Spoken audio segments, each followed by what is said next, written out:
answer to everything.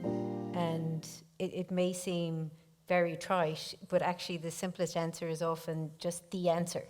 And the more equal a society is, the better we will be able to guard against those type of things, okay? So that's the first thing. And then, I mean, from my point of view, being a human rights lawyer and human rights advocate, I very, very strongly believe in the power of the institutions. And one of the things that I'm very interested in the States, for example, is whether these great democratic institutions can be the backstop against Trump and his antics, and how far they can do that.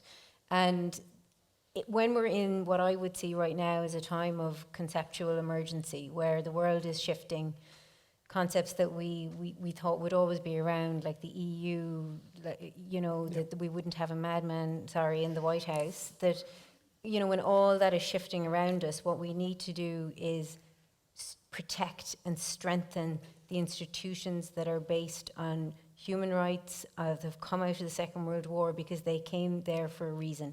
And I think that is our first line of defence in terms of action. Then thirdly, I suppose, so the equality of the institutions, and then it's, in Ireland, it's to keep doing what we're doing and provide this vibrant space. I mean, people on the streets protesting about housing, it shouldn't be the case that we're in that situation, but it is such a testament to our society that people can do that, and that they can make their voices heard, and that they think they can have an impact. That, for example, one of the things we didn't talk about with social media, obviously, in our campaign, was the fact that Facebook and Google stopped the ads about 12 days out. Do you remember that? Yeah. So they basically shut down the paid advertising. And now I had never thought that the no ads were going to work anyway. They were too American, actually, for an Irish audience, was my opinion. That's as close as you get to an insult in Ireland. Yeah, sorry about that. But, they were just a bit, we're not used to those kind of negative shock ads. But, we need regulation in that kind of space. We need to keep our society, I mean, I'm moving from activism now maybe more into politics, but activism will always sit side by side with politics.